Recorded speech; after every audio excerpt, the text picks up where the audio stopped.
A year later, we started the band Katastro in high school, and we needed a name. And Andy kept calling our band. The four of us were in the room, and he'd be like, Demolition Derby. He'd be yelling that in the mic. We're like, dude, there's no way we're fucking calling this band Demolition Derby.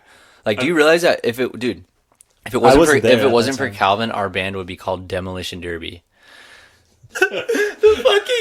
the fucking building's on fire, and Andy just gets up, doesn't even get his shoes, he just grabs his leather jacket. It's a maroon fake leather jacket that had like bubbles all over it because I wore it to a party once and I sat too close to the fire and the fake leather like started bubbling all over.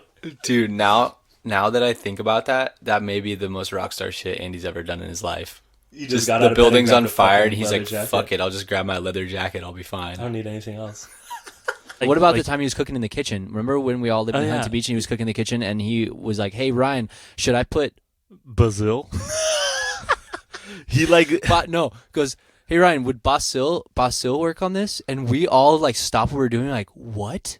What did you just say? He just doesn't care, like, and that's kind of cool. Like, I don't know. Like, he just like literally can't be bothered to like worry about how to pronounce basil. That he just like runs with it, and you're just like, what the fuck? And you laugh at him. He's like, yeah, whatever. He owned it. He owned it. All right, basil. I don't know what basil is. Big whoop. Yeah, he owned it, and that's how he gets by. Dude, he said some funny things. Grapes are pretty fruit. He asked me if bananas were vegan once. That's a good one. He asked me if bananas were vegan. That's fire. We're like 23. We were like 23 years old. We were on tour. We were in Texas. Our van's air conditioning broke. We had to drive all the way from Texas back to Phoenix. That's like a 20 fucking hour drive or some shit. Dude, we were all in our boxers. We were all sitting in our boxers with the windows down in this shitty, fucked up white van. It was our second van that we had. It was like 100 something degrees out. We're on our third van now currently. But so this was our second van, and the day before, Tanner went into Walmart to buy some socks because he lost all of his socks or lost all of his fucking clothes left him at a hotel or some shit. And Tanner jumps into the van and he's all excited to put his new socks on. And he's like, fuck. And we're like, what? He's like, I fucking bought baby socks. So he accidentally bought baby socks. Anyways, next day we're driving. We're all in the van. Like Ryan said, we are all pretty much naked just in our boxers because it's so fucking hot. It's in the summer. Andy's like, yo, pull over after shit, pull over after shit, pull over after shit, like emergency. And so, dude. Yes. He leans over I know, he leans over the bench. He leans over the bench, and he tries to fart. He tells everybody to look. He's like, look at that, everybody look. And he's just in his boxers. He farts, and he's proud. And he's this like, was before look. it was like normal to wear like boxer briefs, so he had like the flappy like plaid boxers. Yeah. Like the 8-year-old boxers? Yeah. The boxers you wear when you're 8? They're like baggy as fuck. Yeah, he was wearing 8-year-old baggy loose boxers. And he leans over and he farts. And Ryan looks, because Ryan and Andy share, they don't share a row. Their rows are next to each other in the van. Andy leans over and he farts. He goes, look. And Ryan's like, go ahead. What'd you say? I said, oh my God, you sharted. And it literally was like highlighter yellow. It was so weird. And then he goes, oh my God, pull over. So we pull over and Andy starts shitting on the side of the road, on the side of the freeway. Cars are passing by us. We're all dying laughing. He's completely naked and now. Then he's like, what the fuck am I going to wipe my ass with? And so Tanner throws his pile of baby socks that he accidentally bought the night before out the door. And Andy is sitting on the side of the road wiping his ass with baby socks. Like fully naked, like child, just like little a boy naked socks. 18-year-old kid outside Well, we were like baby, 22 with a baby sock shoved up his ass and Yeah. just covering his dick and like walking around. That's like, one of not my knowing what to favorite do. stories. That's one of my favorite stories. Our friend Brett was in a different period than us, and his plants were growing taller than everyone else's. And Mr. Pond, our teacher, started bragging to us about how Brett's plants are so big and so whatever. As soon as Mr. Pond left the greenhouse, Andy took a shovel and smashed Brett's plants. And we all laughed for like an hour. We thought it was so funny. Oh man. He smashed Brett's plants because they were the only ones growing, and he was like, well, if ours aren't growing and his are, he's not going to win. Andy'd be like, "Oh, hey, Ryan, can you post something?" Oh, wait. I'd be like, hey, I would just be looking over the edge and like watching Andy scroll through Instagram, and he'd like start hiding his phone. He still hates that. He brings that up. How I used to just stand and like watch him on his phone over the shoulder. It's so fucking You annoying. had no phone, so you just Dude, watch over I'd be his like, hey, shoulder. dude, can I log into my Instagram? And he's like, no. And I'm like, I haven't talked to anybody in like a month. Andy's convinced you can't get a DUI right now because of the pandemic, and it just really makes me so nervous. I don't know why. Everybody pray for fucking Andy. Yeah, dude, Please. what the fuck? There's no way. It's the dumbest fucking. He literally will just. He believes anything anybody tells him. Anybody tells him. If he likes the person and they tell him something, he's like, "Yep, I believe Yeah. that." He believes it. If we tell him something, no, he doesn't believe it. He doesn't. If his friends tell him, he believes. My favorite part of the live stream show was when Andy forgot the lyrics to "Waste the Night," Yeah, and like I love shit like that. Like I think it's cool when bands kind of fuck up, and like Andy just started laughing and looked behind us and was like, "Yo, who knows the lyric?" And didn't he ask the fans? He's like, "Who knows the everybody first lyric started to "Waste the typing it. They were Night?" like popping up on the screen. He asked us, and we were like, "No, we're not telling you." So he asked the fans, and they told him the first lyric, and We were on Washed. yeah. We would all just sit there and like once we made like a song that we like really love, we just sit there and play it on repeat, and everybody jumps around and like screams, and Andy's like standing on tables and shit. We're all like yelling, and like that's like my favorite. My favorite nights. It's just all of us just like having fun, like having some drinks, and just like getting like letting loose and just like doing whatever the fuck we want, Dude, being last kids. night, yeah. You came up to me and Andy, like right after we played. Like, so we had already played our set, thank God. But you came up to me and Andy were like, "Yo, do you guys want some gummy bears? Like, they're super chill. Like, they're honestly like there's barely anything in them." And so you gave me and Andy each a gummy bear, and me and him each ate them. And we're like, "Oh yeah, we'll be chill." He said, "There's not that much in here." And like 30 or 40 minutes go by, and Andy, like, me and him are sitting in our green room, and we like both start getting scared. And we're like, "Dude, I am so fucking high right now." and like we're both just like, "Dude, we got to get the fuck out of here." So we like both are starting to kind of freak out. We're just too high, and we run out of the green room, and we're like, "All right, let's just fucking go to the van, dude. Like, we'll be safe in the van." And we go down the stairs, and we open up a door that we think leads to outside of the venue, and we open it up, and it's just a sea of people screaming for you guys on stage. And like we open up to like side stage, but it was like it was literally like right when you open the door, just people screaming, and we were like, "Oh fuck, like, oh fuck." So we close the door and we run downstairs, we find the van, and we just went and laid in the van for like 5 hours until our tour Oh, manager started man. driving us to the next city. Sorry about that. No, if our van like broke down right now, like You're dead. who's dying first? Me. Yeah, for sure. Because No. you're in the back of the van. We would open the doors and just push you out. No, I would. I think Andy might die. He'd just sleep through it. Yeah, he would. Andy always says he doesn't sleep at all, but he sleeps more than any person I've ever seen. Yeah, he definitely sleeps more than anyone I've ever met in my life. But he says he doesn't sleep at all. That's the funniest thing. He's like, dude, you just slept like 13 hours, and he'll be like, no, and he'll like recall something that somebody said like a while ago. Like Yeah. obviously he woke up for a second, heard something, went back to sleep. If you trust me and Andy at the age of 17 or 18 to fucking kick it with like 13 5-year-olds, Oh my god. like, Well, Andy would write songs for the kids. Do you remember what they are? no running, 'cause running makes you fall.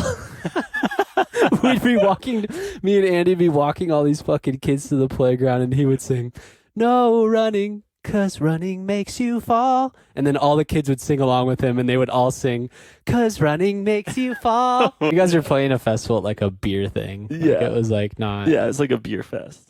And Andy called it Oktoberfest, and it was like fucking January.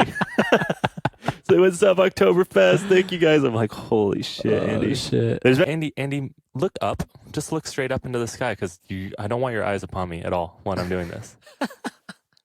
And it's not because I'm nervous. It's just because he doesn't deserve to look at us do this. Yeah, it's funny. Like, ever since we started the podcast, the dynamic in the band has gotten kind of awkward because, like, if we're all sitting in a room and me and Ryan start talking to each other and they try to listen, we get really upset and like Yeah. tell them to fuck Let's off. say, hey, can you guys plug your ears?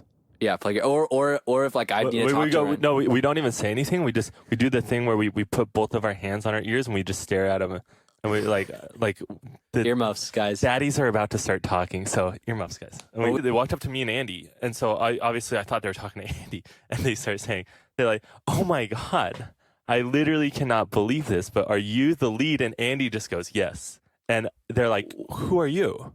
I was talking to the lead guy up from the podcast, the Kamp podcast. No, this did not happen. I swear. Oh, They haven't. And wow. they said, "Are you the lead?" And Andy just like, yeah. And he already had a Sharpie in his hand. It was really sad. Oh He had to my put his God, own. dude.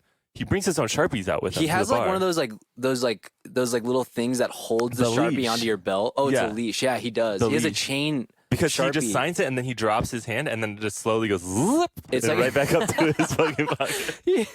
Dude, that must have did his ego just implode in front of your eyes? Dude, it was hard to watch, honestly. Can we talk about something that was a major issue within our band?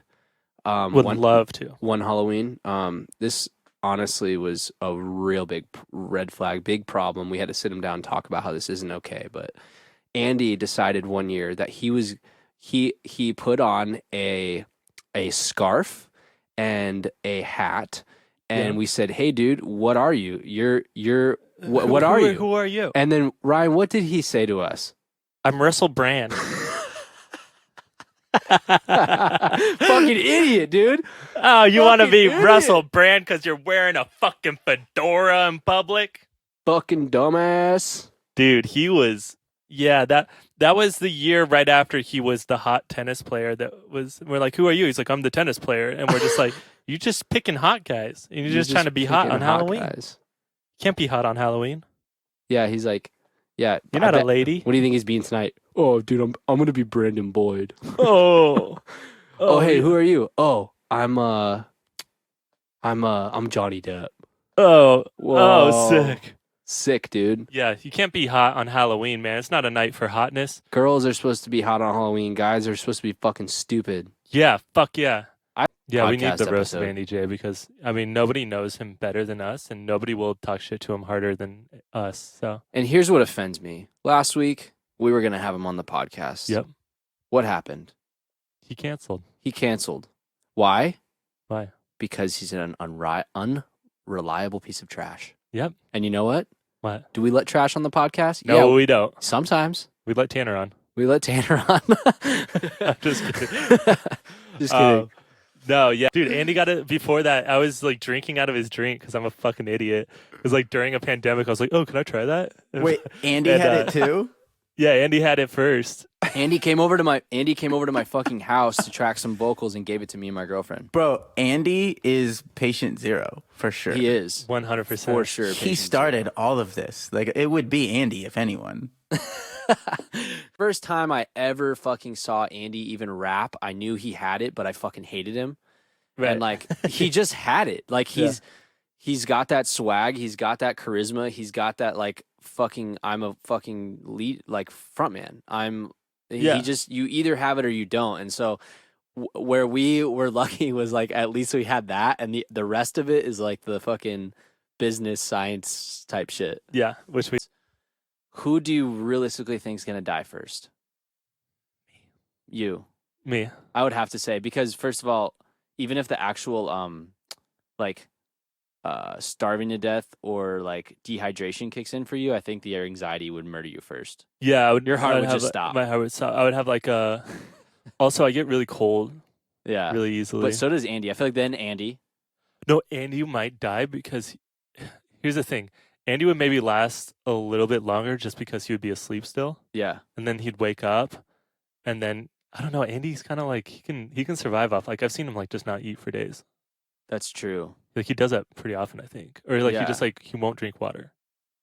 Yeah. If there was like 2 like Coca-Colas in there, he would drink them. he'd be alive If for he- like a really long time. If he had 2 Mexican Cokes in his row when this all went down, Yeah. he would maybe Well, come they're out, just Cokes because he's he would Mexican. maybe come out the winner. Oh, Yeah. they're just Cokes for him because he's Yeah. Mexican. Yeah, he just says, "Can I have 2 Cokes?" The funniest thing that's ever been left behind is that one time Andy started a tour, and 2 days in, he's like, Tanner, can I borrow some jeans? He didn't bring any pants. He didn't bring any fucking pants for an entire month tour. I remember that. We were in Albuquerque, and it was like the show was like sold out, wasn't it? Or it was like pretty good show. Yeah. Well, that was back in the day where like we would show up to pick him up in the morning of a tour, and he would start packing. And I'm like, dude, I can't believe you did that. Because I've been freaking out for a week trying to get all my shit together. And he'll just be like, oh, shit, they're here. Like, we'd be outside his door, and he would start packing then. And I'm just like, how do you do that, dude? It's insane. It's so funny, though. Just I remember him just being like, dude, can I wear your pants? And we're just like, what the fuck? You didn't bring jeans? Yeah. I just played Andy in chess on iMessage. I saw that on Instagram. That's really funny. Isn't that unbelievable? I can't picture Andy having the mental capacity to play chess. Dude, he almost beat me. I'm not going to lie, because he just makes these choices that are so like, you don't do that. Like, why would you move that there? That it was like so unpredictable that it caught me off guard, but I still beat him. But I couldn't believe it because he was texting me. He's like, what are you doing? And I had just gone to a restaurant and we were talking about it. And then he's like, do you know how to play chess? Do you know how to play chess? And he just kept asking me. I was like, dude, I will fucking destroy you in chess. Would you rather is like the funniest shit in Katastro's van. When we're on tour, we'll sometimes be driving and we'll do would you rathers for like an hour straight. Andy does them all the time. Andy like really started them, but they're not really would you rathers. It's just like, would you do that? And it's like always no. Well, it's like, would you go? I don't even know how to say it because I don't want to. Like, would you go on tour, but would you go on tour with the Foo Fighters, and you get to play drums for them, but you have to, it's a year-long tour, and you have to drive yourself in your own car across the country for the entire time, and then like it would just be something like super ridiculous, and then he's like, but you have to do this. Yeah, and then like we're like, that's not that bad. Like I'd honestly probably do that. And then he's like, but then also like you're doing merch after the show, and you're like, oh okay, I don't know. It's just like it always adds on. It's never a would you rather. I'm just like I wouldn't do it. I used to do would you rathers to Andy. Like, would you rather go on tour with, say, some huge artist? Yeah, I'd say you have to do merch in the middle of the cold because he fucking just hates the cold so much. Picture him doing merch for a band in the cold. They would lose all their merch. He'd get fired in the first day. They wouldn't make any money. He wouldn't be there. We would all get pretty fucking hammered, and if somebody got drunk enough that they fell asleep in the van, you just left them and you walked over them and you tried to not wake them up because it meant more room for you inside the hotel room. That's my favorite thing to do. It was a fun game. It was really fun. It was like, and it was always Andy. But it was always Andy. It happened to me a handful of times. I've seen it happen to you and Tanner. I think it's happened to all of us at some point. It actually used to happen to me quite a bit. I've definitely slept in the van from being drunk. Well, I just remember waking up with just covered in sweat, and you're like, oh. And you're just like, fuck. Like, I didn't make it home. The best part of it, though, really quick to that thing. Yeah. Like, we're leaving the show. The show's over. We're all, like, in a good mood. And then we notice someone in the van passes out, and we all get really happy. It's that moment where you realize they're fucked up, they passed out, and they're not making it into the hotel room. Yeah, we all say, shh, more room for us. Fuck you. Dude. So I pretty much, like, stay awake throughout the entire night, and it's time for me to go pick her up. So I had to leave at like 4 a.m. And so I go outside and I get into the van and I realize fucking Andy's still in there. And I'm like, fuck, I forgot. So now I have to wake up Andy at 4 a.m. And so I'm like trying to wake him up. And suddenly, get down on the ground. Get down on the fucking ground. What? What? Get down on the fucking ground. Now, you two. And he's looking at me and he's like, what the fuck are you doing, bro? And I was like, what is happening? I'm trying to get my friend out of the van. And he's like, they're tackling some guy. There's like 15 fucking cops. They're arresting somebody out of one of the hotels. Who just yelled that at you? The police. The NYPDs. Okay. Not the pizza place. So you go out there and just open the van and then you hear a cop yelling at you. And they're swarming immediately. As soon swarming as you? I thought so. I couldn't tell what was going on. Keep going. And then they're screaming and they're dragging this guy out of a hotel room, like around the corner. Okay. And he's screaming. He's like, bro, what the fuck are you doing?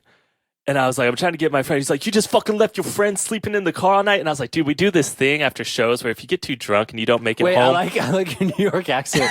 I used to be better. Like, should I try it again? Yeah, He's try it like, again. He's You're like, the oh, cop." mamma mia, what are you doing? No, that's Italian. Yeah, but they're all Italian.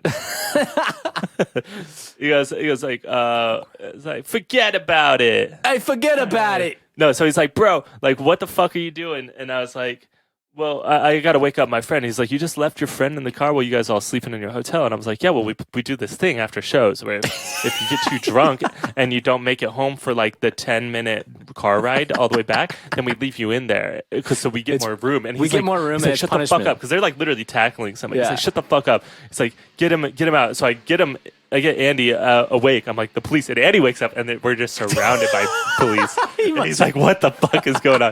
And so they're like, get your fucking boy in there and get out of here. I was like, I was nervous I'm gonna get during the thrown sound check off. too because I was like, "Fuck, how's Andy gonna rap or do anything in time if we have that bounce back issue?" Yeah. But that's why ears are awesome. And Andy's job was he had to like edit himself, and it was so hard for him. Yeah, because we picked really hard songs for him. We to played edit. a bunch of songs with a lot of cuss words. I think he let one F-bomb slip. He did. Well, no, he did so good. Like he did every song right, and then we got to a part where we like paused, and he's like talking like let's rally the valley stuff Yeah. to the Suns fans, and he said fuck. I like let's fucking go Yeah. or something. I was like, oh my god, it was But, fun though, man. Super sick. We put a part in The Way I Feel where we stop so that Andy could talk to the crowd, and the crowd sang it so loud Andy couldn't even talk. He just kept looking back like, what's going on? And we were all just like smiling. Yeah, it was just crazy. We didn't even think about that. So like what Ryan's talking about, to explain this, is we planned to play the song a little different live, and what we do is we stopped before the last chorus of The Way I Feel. Yeah. And purposely added a pause there. Where and it we just thought, kind of feels uncomfortable, and we thought everybody would start cheering. We thought Andy would just like talk there, but the crowd kept singing the chorus. Yeah. And Andy looked back and be like, oh, fuck, is this going to be on time? And then like, I clicked everyone back in. We hit the last chorus, and it was fucking so perfect. And so I was awesome. like, maybe that's just a Phoenix thing. But then we got to Denver, And they did it too. And they did it too. And then we played Pueblo last night, and they did it too. So yeah, the sound check was goes great. So the crowd's raging.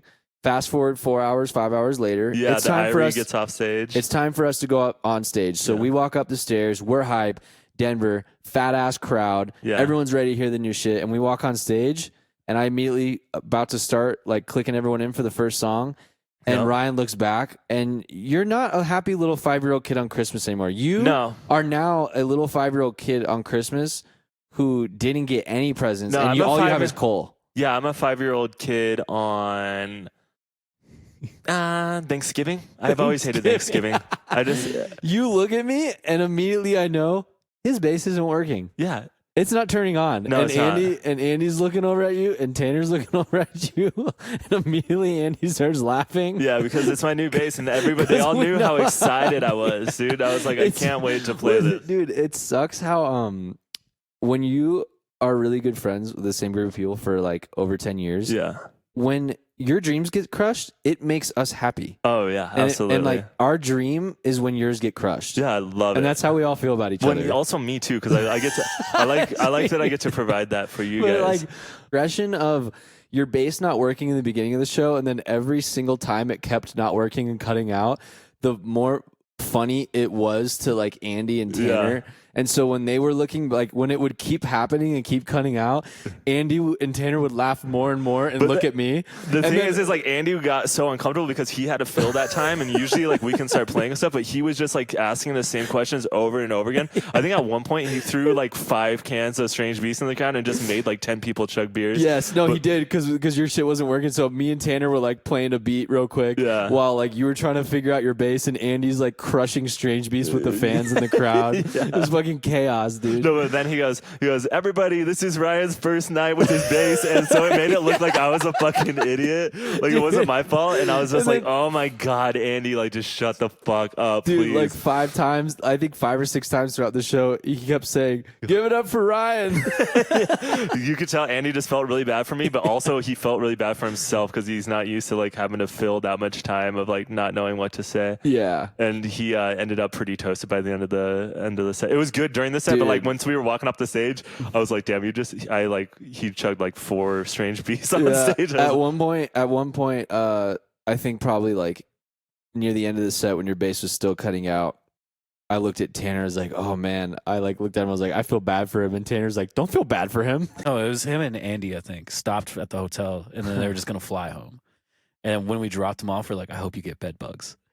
Just joking, and then they actually did get bed bugs. Yeah, dude, it was at a Red Roof Inn. Yeah, and they got bed bugs, dude.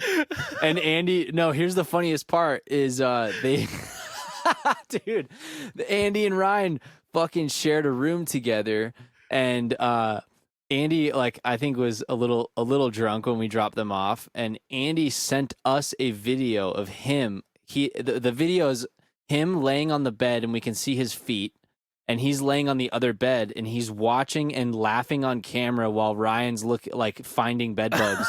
And so the whole thing is so funny because Andy's just still laying in the bed, like he doesn't even give a fuck. Bed bugs or not, I'm gonna lay in this bed, but I'm gonna laugh and take a video of Ryan freaking out about the bed bugs. oh my god, Dude, it's never fun to wish bad things on your friends, but sometimes when it happens, it's. I remember we were like in New Mexico. And we still had like 8 or 9 hours of the drive left, and they sent that video, and the whole van was just cackling. Dude, it was the best moment of the tour. Yeah. One time, me and Andy were on mushrooms and handed a snake back and forth to each other, and it like just slithered around our necks. I was there. I wouldn't hold it. And the Expendables invited us to like go to the bar next door and drink with them. And you guys went back to your friend's house. Joey, yeah. And so it was just me and Andy with the Expendables, and we're like, we have to go. Like we've never met them before, and like they invited us to go drink with them. So we hang out with them all night. They leave, and both our phones died, and we're like, fuck. And we have no idea how to get to your house, and it's like negative 10 degrees outside, and it's snowing, and it was just Andy gets really cold when he's cold. Yeah, he's the coldest one in the band when we're all cold.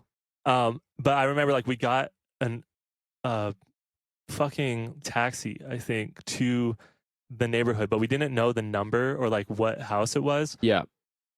And we were pretty hammered, and we were just walking in like knee deep snow in like negative 10 degrees, just roaming, trying to find it. And I was like, I don't know, dude. Like, I've never been here. I have no idea which house it is. And like, I was like, me and Andy were looking at each other, and he's just fucking shivering. How did you find the house? And we were like, I was like, we're gonna fucking die if we don't find this place. Like, you could have. Like, who's gonna just let you into their place? Andy was like he's like, I'm just gonna chill here. I'm like, you can't fucking chill here, dude. And like, we eventually found the van, so we knew the area. And then I think we just like, I walked up to a house, and I was like, I think this is the one. And it was like the house. Dude, that's so crazy. That right there, that's a miracle. That's not a miracle. That's a miracle. Part of the trip was not Andy waking me up at 3 a.m. when we knew we only had 2 hours of sleep before our flight, because Chris McCone, the tech from Iration, called me and was like, hey, 3 in the morning, he called me. So I wake up in my hotel room that I was sharing with Andy. Yeah. So Andy then is my responsibility. And Chris calls me and says, hey, I have your singer, and I need to get an Uber somewhere. So I was like, fuck. And so he sends Andy to our hotel. And actually, Andy got out of the Uber, and he was like pretty coherent, surprisingly. Really? And we got into the hotel room, and then an hour later, we had to wake up and get on a plane. He didn't look so coherent an hour later. No, he didn't. And then this is the funniest part. So we get... Me, you, Tanner, Andy wake up at 4 a.m. to leave Florida and go to the airport. And we're staying at the same hotel with like Dirty Heads and some other guys. Yeah. And right when we open the elevator, Jared and John from Dirty Heads are standing there. Yeah. And we get in the elevator with them, go down. We all get into our fucking rental shuttles to go to the airport. And we all get in our shuttle, the Katastro one. And Andy goes, where's my wallet? And we all immediately erupt laughing. Dude, the look on his face was just pure defeat. And I was like, I was praying to the gods that he lost his wallet. Dude, all of us started laughing so hard, and we were really hoping that he did lose his wallet so that he would have to sit in Florida and figure out how the fuck he's going to get home to Arizona. Because with no like wallet. me and you went back to the hotel after the show, which was like the late show. So we didn't get back to like 2 as it was. Yeah. And so it was already miserable for us because we only had 3 hours of sleep. But then he had like 1 hour of sleep. Dude, and he had was no kinda, sleep. So like he just looked miserable. And then dude, when we fucking got to the airport, I have never sat in that long of a line through TSA. No, there, so like there had to have been 300 people in that line. dude, he right? looked insane as it was. He had this like sweatshirt wrapped around his head. None of us brought masks. We forgot. Yeah. And so we had to use these like diaper masks from like the TSA place. You and Andy had huggies on your face. Yeah, and so like, dude, Andy just looked absolutely insane. So we get to like where you have to get on like this little tram to get to your terminal for the security checkpoint.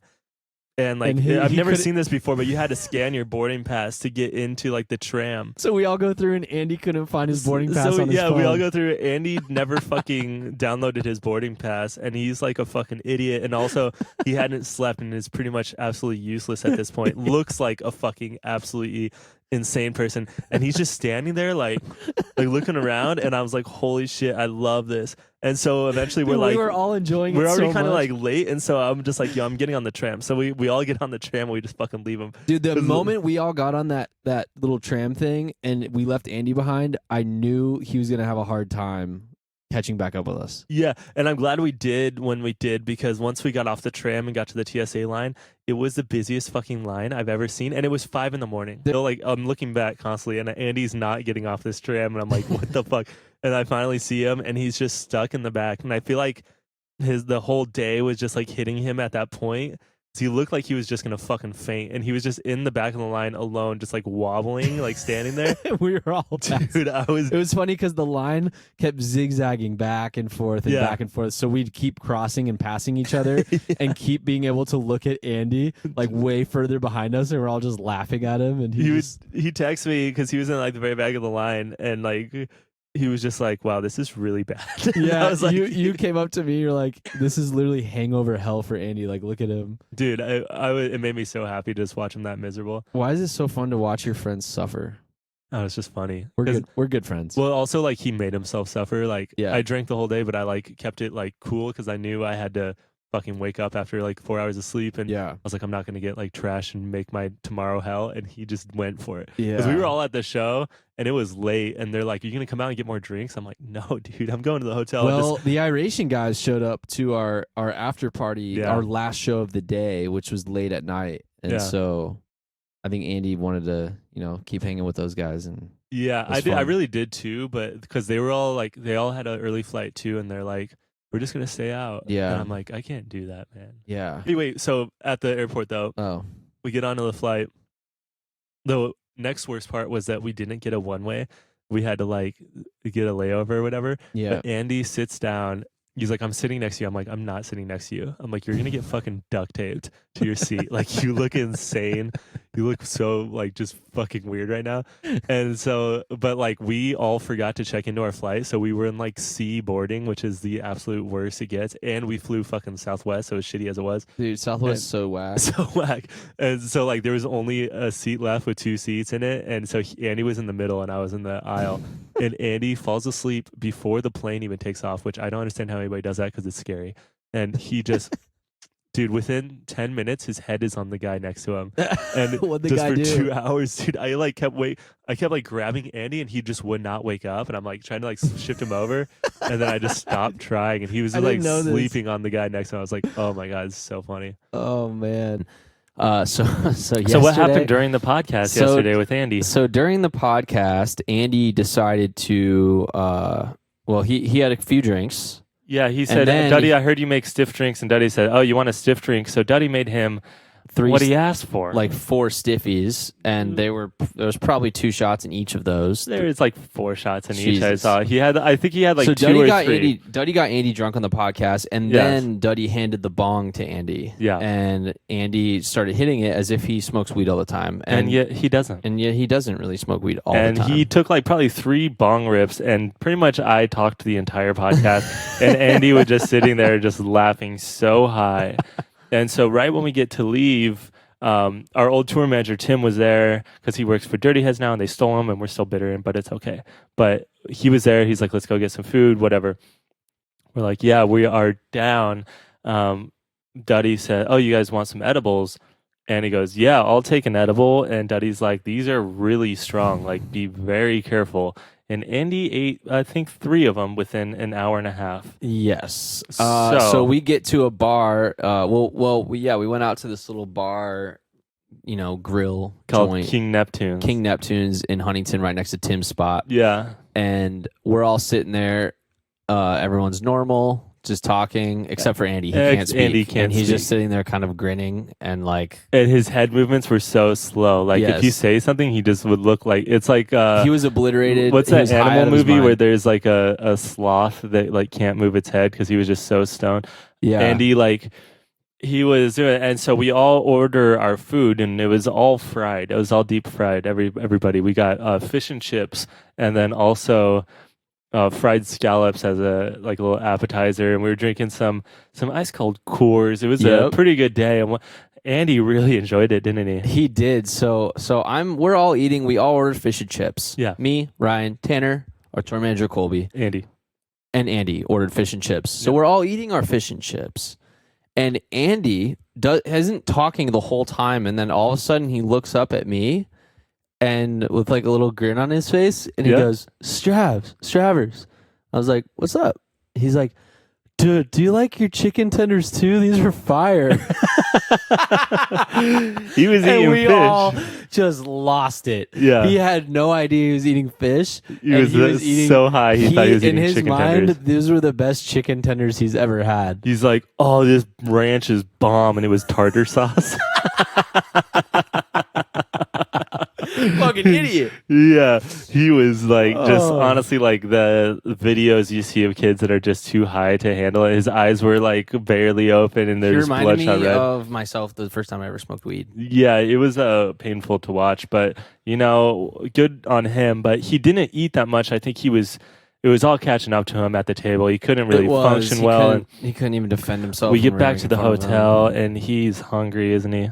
He's hungry. He's pretty hungry when he gets back. So, oh man, he really like. This is great that he just isn't in the room right now and can't defend himself. I know. We're mean, I but know. you know what? It's reality. It's reality. He did it to himself. He gets all the glory. He's the lead singer. We Yeah. need to have something to enjoy. Yeah. So We have to put up with this shit all the we time. we have to put up with this shit. We fucking.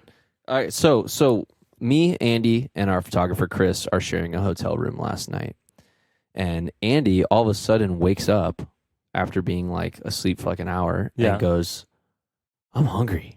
Yeah. And we're like, "Are you fucking serious? You just ate fish and chips?" He barely ate any though. Had some I saw. He took like one bite and was like, "This chicken is fire." So he goes, "I'm hungry. You guys want Taco Bell?" And I was like, "Are you serious? Like, how are you hungry right now?" And so he proceeds to order $55 worth of Taco Bell. Yeah, I he looked at the does. list, and it was way too much food for one It was person. just like to an eat. incredibly high person picking everything that Yes. sounded good. He's like, "Oh, Yes. that sounds good. That sounds good. That sounds good." Yeah, he couldn't make up his mind, so he ordered $55 worth of food. So we were in You wait for like an hour, Berkeley. right? We were in Berkeley the night before, but we're at a hotel in Huntington Beach right now. Yeah. He didn't change the address on his Postmates. So the driver, so all of a sudden he goes, "Hey, it's here, Stravers. Can you please go get it?" Or no. He says, my Taco Bell's here. I was like, "All right, go get it." And so he walks out of the room, and like 10 minutes later, he calls me, and he's like lost, doesn't know where our hotel room is. And he's asking me, like, he's like, sounds upset and sad on the phone. He's Yeah. like, "Dude, I can't find it." And I was like, "Did you give him the room number?" He's like, "Yeah, I gave him the room number."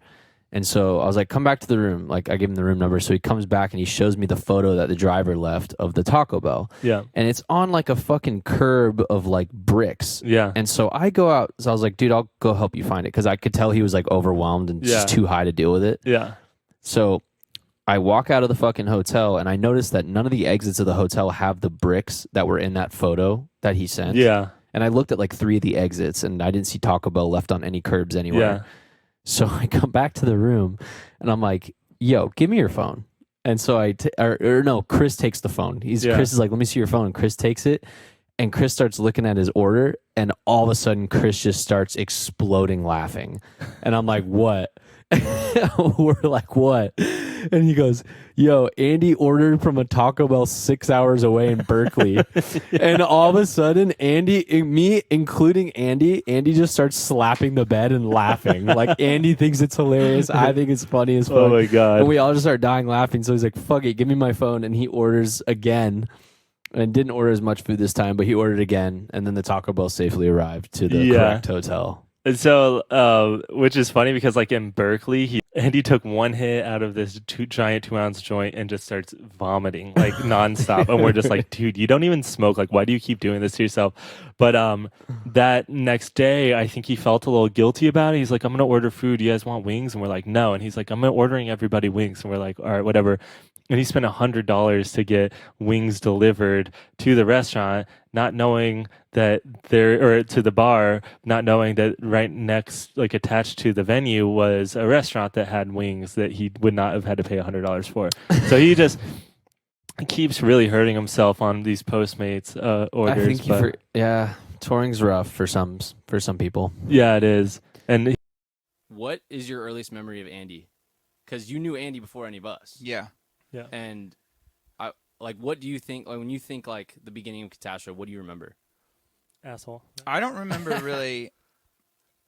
I don't really remember. I don't recall like the exact transition when it was not Andy J anymore into Katastro, because I knew Andy as Andy J, a rapper, as Pat, our drummer's one of his good buddies, and I remember Andy had a song called Puppy Love. Dude, Puppy Love, dude. You're like literally one of the OG Andy J fans. It's crazy because it happened so seamlessly from him being like straight up rap guy to then in a band going on tour, and I don't remember when that happened, like when that kind of exact switch came about, but yeah, I just remember Andy always being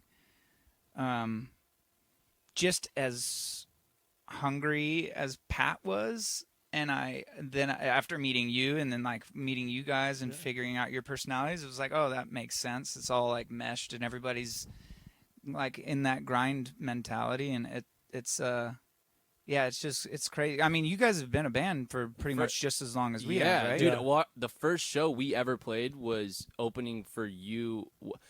Was Hollywood Mourns your band? No. So you've been a band longer than us. Maybe. Yeah. I don't think it was with Hollywood Mourns. It was with you guys at that church on the 60. Yep, the church on the 60. That was the first Katastro show we ever did. And then the second one I think was at the Sets, and it was opening for the Main. So maybe we were just like literally. Yeah, I think. Well, I remember in high school it was Pat's idea to Andy. He told Andy he should start a band, and that's why Pat called me. So then, when did you guys start? I didn't join the band until a year later. It started the summer before our senior year of high school. Yeah, so like 2007. 2007, summer so of 2007. Pretty much the same exact time. Same time. It's crazy, dude. That is crazy. It's really wild. That's nuts. And after the show, I had a conversation with Andy in the green room, and we kind of both had this like, a little heart to heart for a moment. Yeah. And I was like, look at this shit, man. Like, look around. Like, this is crazy what's happening. He was like, dude, I know. He's like, I walked off stage and I realized, like, holy shit, like, we're playing Red Rocks with Jizza and Sublime. And because going back to how the way you were describing what the crowd looked like at this Red Rocks show versus previous ones. Yeah. Like the previous ones, you'd see scattered little pockets of people fucking with us that knew the words. Yeah. But here at this show, it was like there was a lot of people everywhere you looked that knew the words, that were being physically affected by the music. Yeah. Like there was a moment during the show where I was thinking about that and realizing I'm like, this is fucking crazy. Like, what is going on right now? Yeah, dude. It's like when I don't want to go too far deep, but when you really just when you look around and you're like, what the fuck is going on? Why are there so many people that are feeling this? Like, we're not just the opening band that like people are like not paying attention to. Yeah. Like, there are a lot of people out there that are moving their bodies and feeling shit and like yelling and screaming because of the sounds that we're making.